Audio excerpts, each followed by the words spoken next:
200,000 กว่าบาทเนาะน้องมูนี่ประมาณ100,000แสนต้นๆนะน้อยๆรวมทั้งเบิดนะพี่น้องเนาะแต่น้องว่าใช้หลักนี่500,000ปลายเกือบ600,000เพราะว่าผ่าตัดใหญ่แฮง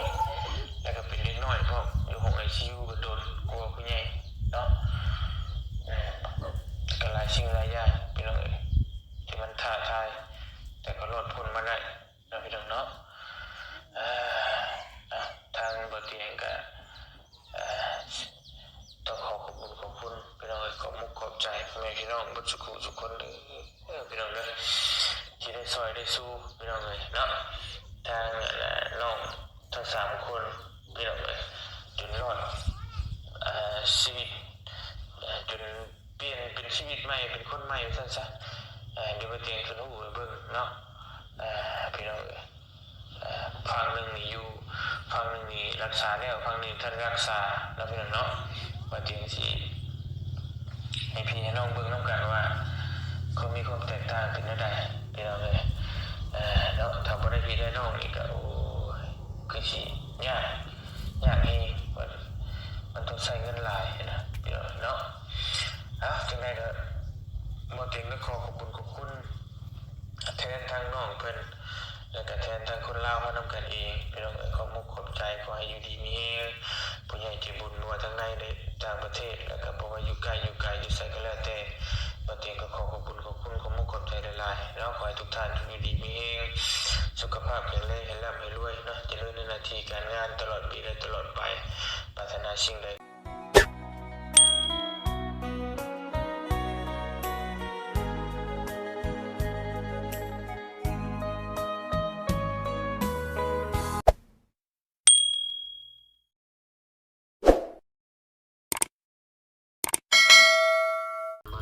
พาไปรักษาอยู่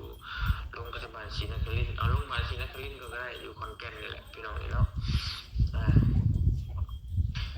เริ่มต้นจากน้องมู2มาแล้วก็น้องนา3มาก็น้องวันไซ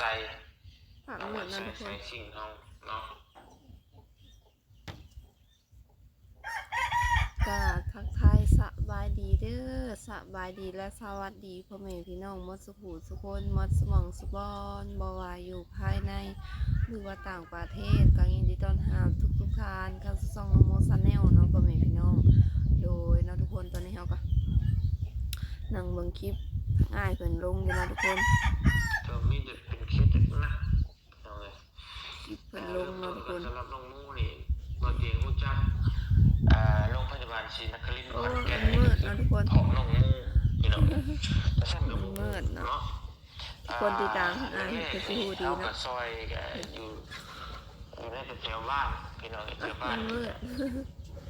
สะท้อนแสงต่างๆเดินกินกับข้าวตะมุก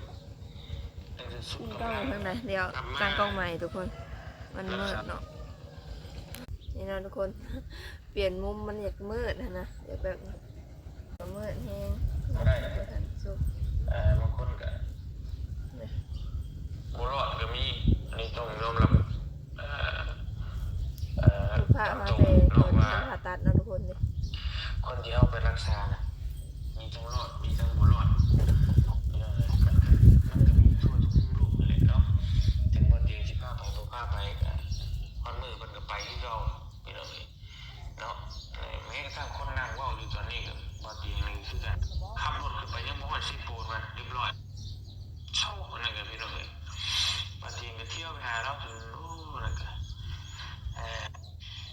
นั่นแหละคนถึงว่าโอ้ใช้วันเดียวชั่วโมงทันทีเฮาก็พาไปอยู่นั่นแหละผมก็สิบอกไปแล้วพี่น้องแต่มันต้องใส่เงินคำหลายมันใช้เงินคำหลายเลยมันชั่วโมงไผกล้าเล่นกันนะแต่มีแต่บทเรียนที่กล้าตัดสินใจที่กล้าพาไปนั่นแหละคนถึงว่าใช้บทเรียนชั่วโมงบางคนมันมักขี้หน้าก็ว่าเนาะว่ามันบ่ซื้อเองเลยนะแบบว่าสิกันผู้แต่เฮาก็บ่ว่าหยังดอกปล่อยอย่างคือบ่เตียงว่าแหละบ่เตียงนี่นั่นนี่แหละคือเพิ่นบ่เตียงว่าหลายอยู่แต่น้องมูนี่ก็บ่หลายปานใดเรื่องค่ารักษานี่ก็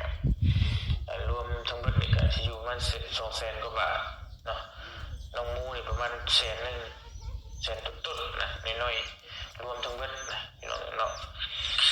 น้องว่าใช้หลักนี่500,000ปลายเกือบ600,000เพราะว่าผ่าตัดใหญ่แฮงแล้วก็เป็นเล็กน้อยพร้อมอยู่ห้อง ICU ก็โดนกลัวผู้ใหญ่เนาะก็หลายสิ่งหลายอย่างพี่น้องเอ้ยที่มันท้าทายแต่ก็รอดพ้นมาได้นะพี่น้องเนาะทางบ่เตียงก็ต้องขอบคุณพี่น้องเอ้ยขอบมุกขอบใจพ่อแม่พี่น้องทุกคนเลยพี่น้องเด้อที่ได้ซอยได้สู้พี่น้องเอ้ยเนาะทางน้องทั้ง3คนพี่น้องเอ้ยจนรอดชีวิตจนเปลี่ยนเป็นชีวิตใหม่เป็นคนใหม่ซั่นซะเดี๋ยวบ่เตียงขึ้นหูไปเบิ่งเนาะพี่น้องเอ้ยฝั่งหนึ่งนี่อยู่ฝั่งหนึ่งนี่รักษาแล้วฝั่งหนึ่งท่านรักษาแล้วพี่น้องเนาะว่าจริงสิให้พี่ให้น้องเบิ่งนำกันว่าเขามีความแตกต่างกันจังได๋พี่น้องเอ้ยเนาะถ้าบ่ได้พี่ได้น้องนี่ก็โอ้ยคือสิยากอีกมันต้องใช้เงินหลายนะพี่น้องเนาะจังได๋ก็บ่เต็งก็ขอบคุณแทนทางน้องเพิ่นแล้วก็แทนทางคนลาวเฮานำกันเองพี่น้องเอ้ยขอบมุกขอบใจขอให้อยู่ดีมีแรงผู้ใหญ่ใจบุญนัวทั้งในและต่างประเทศแล้วก็บ่ว่าอยู่ไกลอยู่ไสก็แล้วแต่บ่เต็งก็ขอบคุณขอบมุกขอบใจหลายๆเนาะขอให้ทุกท่านอยู่ดีมีแรงสุขภาพแข็งแรงให้ร่ำให้รวยเนาะเจริญในหน้าที่การงานตลอดปีและตลอดไปปรารถนาสิ่งใดขอให้ได้สมความมุ่งมั่นปรารถนาทุกสิ่งทุกประการนอนหลับก็ขอได้เงินนอนตื่นก็ได้เงิน นี่เนาะทุกคนก็คือมื้อเช้านี่เฮาก็ตื่นมาก็เห็นคลิปทางอ้ายเพิ่นลงเนาะทุกคน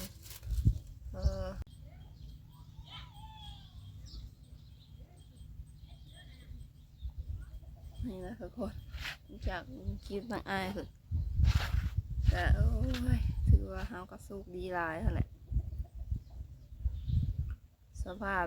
ก่อนที่เฮาสิผ่าตัดนั่นนะสภาพแทบแบบว่าสิบ่รอดเลยสินะแต่สุดท้ายเฮาก็รอดจนได้เดี๋ยวให้ทุกคนเบิ่งเห็นบ่เนาะมันสะท้อนแสงบ่เห็นทุกคนมันเหลื่อมเนาะ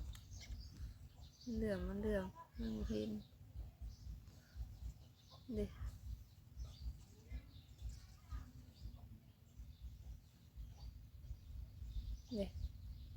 หลังก่อนผ่าตัดแทบว่าสิบ่รอดบ่ได้เฮาก็ได้มันเหลื่อมทุกคนจักเฮ็ดจังได๋เอาขึ้นรูปก็เอาขึ้นบ่เป็นเนาะถือว่าโหดร้ายพอสมควรแต่สุดท้ายเขาก็ผ่านพ้นจนได้เนาะทุกคนจาก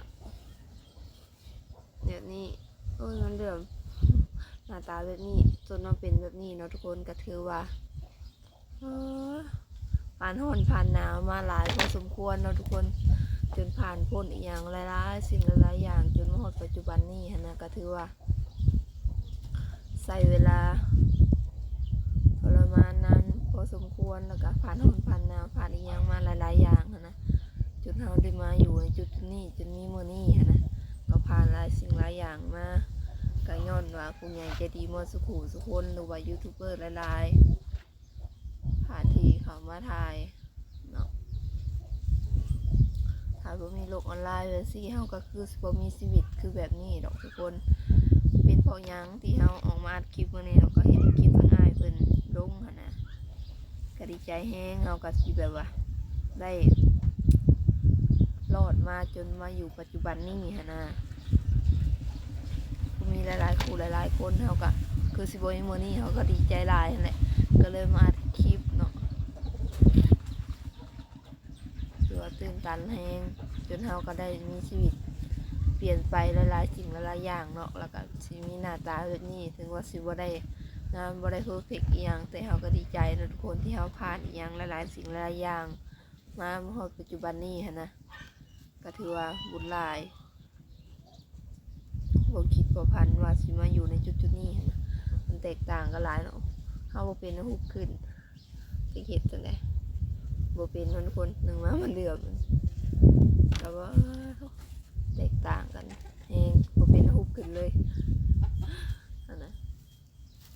อบ่เห็นบ่ได้บ่เห็นเนาะซักจังได๋เพิ่นน่ะคุณเฮาก็บ่เป็นดินโทรศัพท์บ่ได้บ่เป็นหยังก็หลายๆคนก็คือสิเห็นแล้วแหละเนาะถ้าคลิปอ้ายเพิ่นเอาลงอยู่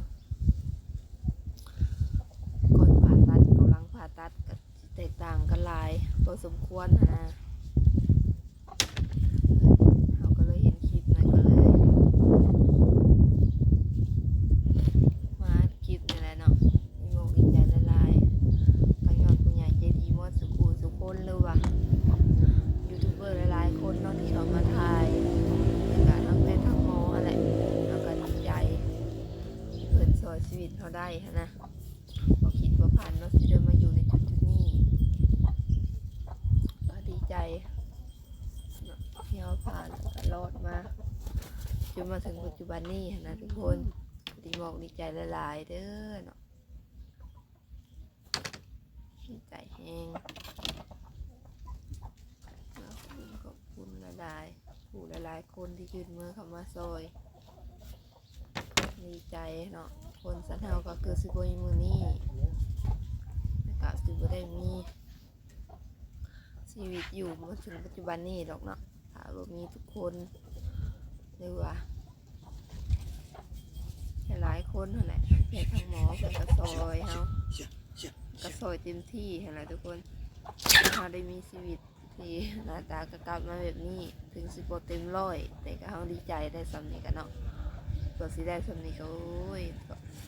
พอลำพังเขาเองนี่ก็คือสิบ่มีชีวิตทอดมานี่ค่ะนะก็ย้อนหลายๆคู่หลายๆคนยืนมือเขามาซอยเขาจะได้มีมือนั้นทุกคนที่เขามานั่งอัดคลิปนี้ก็เขาก็อยากมาขอบคุณหลายๆคู่หลายๆคนนั่นแหละเนาะเมื่อทุกคนว่าแล้วว่าอีกขอเขาก็บ่ลืมบุญลืมคุณเพิ่นที่เพิ่นยืนมือเขามาซอยบ่เคยลืมเนาะเขาก็สิมาขอบคุณเพิ่นว่าทุกคนนั่นแหละที่ผ่านมาก็บ่เคยลืมทุกทีวันเวลาผ่านไปนานปานใดก็บ่เคยลืมเพราะว่าก็คือทางอ้ายเพิ่นเว้าก็ทางเพิ่นเว้าเนาะก็ทำว่าตายแล้วเกิดใหม่ก็แม่นทุกคนเฮาก็ยอมรับว่าซ้ำตายแล้วเกิดใหม่ก็บ่ได้ทางอ้ายเพิ่นเข้ามาซอยเฮาก็บ่มีชีวิตที่ดีก็บ่ได้มีชีวิตอยู่ถึงปัจจุบันนี้เนาะ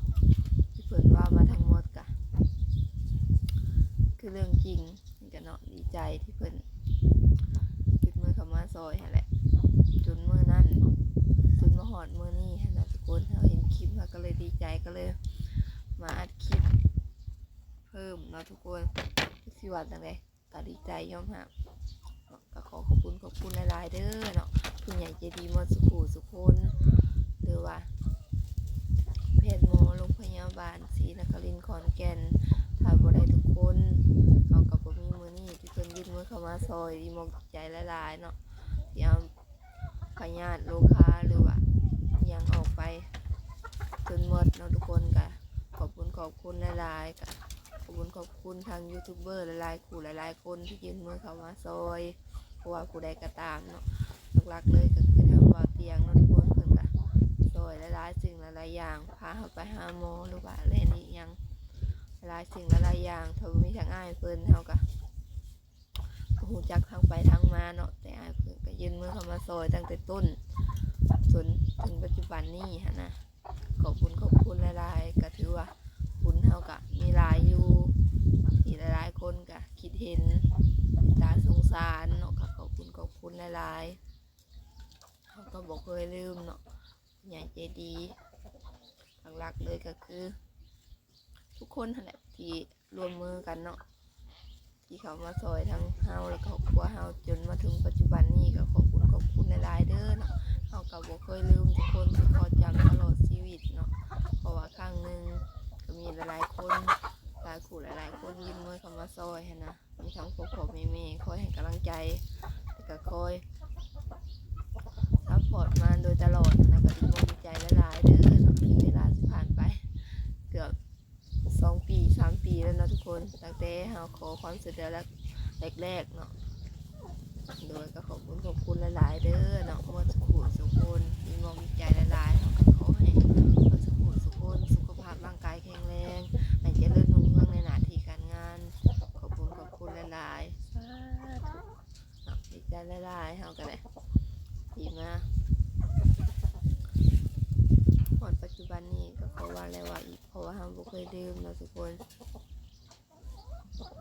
แห้งตอนนี้ก็อยู่ตั้งแต่ทางซานของเฮาเองเนาะบ่ได้ไปทางใดอยู่ทางซานคือเก่าแต่ก็ต้นกล้าก็บ่อยู่คนเพื่อนบ้านบ่อยู่เพื่อนเราก็เลยมานั่งอัดคลิปแบบนี้ก็คือเฮาว่าเลยเนาะ